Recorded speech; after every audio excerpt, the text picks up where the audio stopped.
กับมาโอโมทนามีปัจจัยอยู่20,000 กีบสาธุ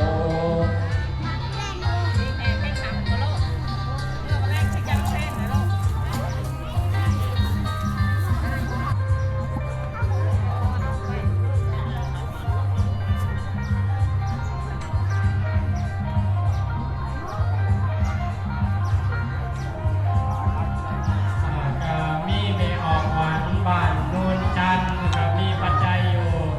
100 บาทสาธุแม่ออกเขียนบ้านนูนจันทร์มีปัจจัยอยู่50,000 กีบ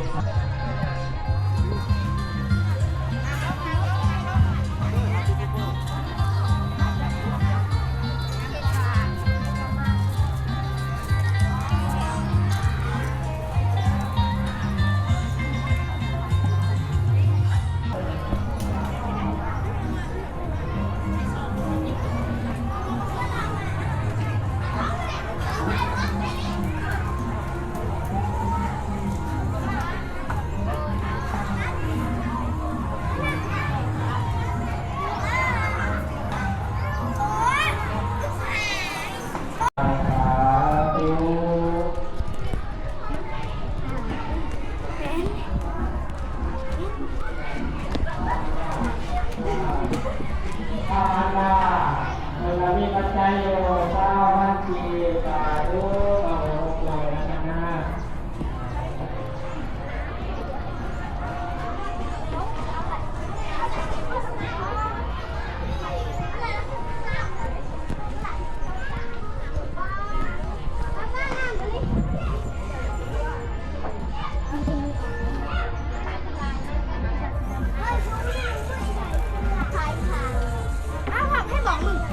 กูไปจัดการนะ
โมทนามีปัจจัย500,000 กีบแม่ออกปัทุมมาโมทนา300,000 กีบแล้วก็มีแม่พรจันทร์โมทนากีบแล้วก็มีแม่ออกปีกอน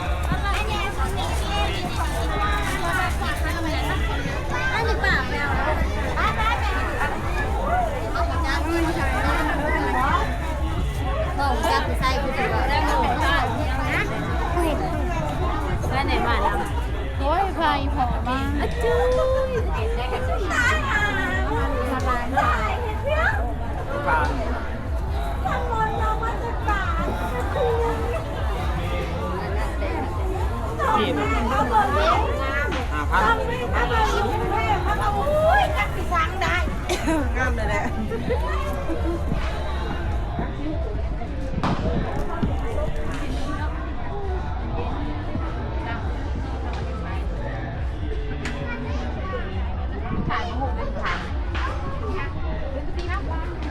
นี่ชุดที่กับจ้าโลดเสียงครับโอ้ยเราสองคนไอ้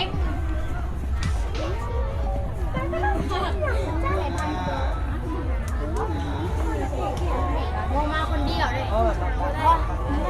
ทำต้องไปตีชอบไม่ได้คนนี้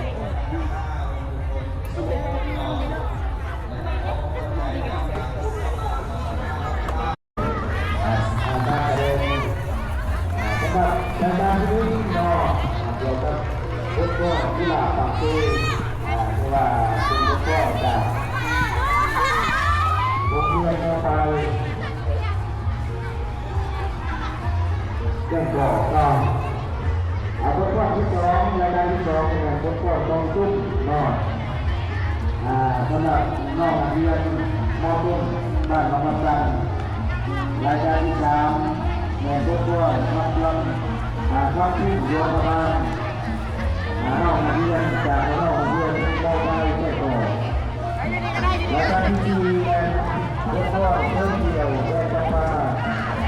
จากน้องนักเรียนก็เป็นการแข่งขันและการที่ห้าฟุตบอลเพิ่มเกี่ยวมุ่งตะโกนจากน้องบ่ไม่น่าจำเป็นเขาแล้วก็มาเร็วน้องเวลาการเที่ยวไป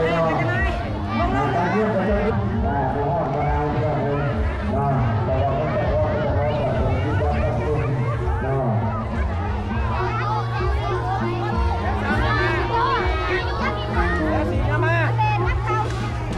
เราประกาศทางประเทศเลยนะน้องไปดีน้องดีนะประกาศรับเสด็จไปเวลาเรียนงาน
ที่น้องเวลาต้องมีเรื่องละเอียด ไฟฟ้าเขตห้าเนาะ200,000 กีบค่าอาหารพาสุ100,000 กีบการค้าเมือง200,000 กีบทางพรชัยธรรมวงศา100,000 กีบเนาะถือว่ารวมเป็นจำนวนเงินทั้งหมด5,100,000 กีบเนาะ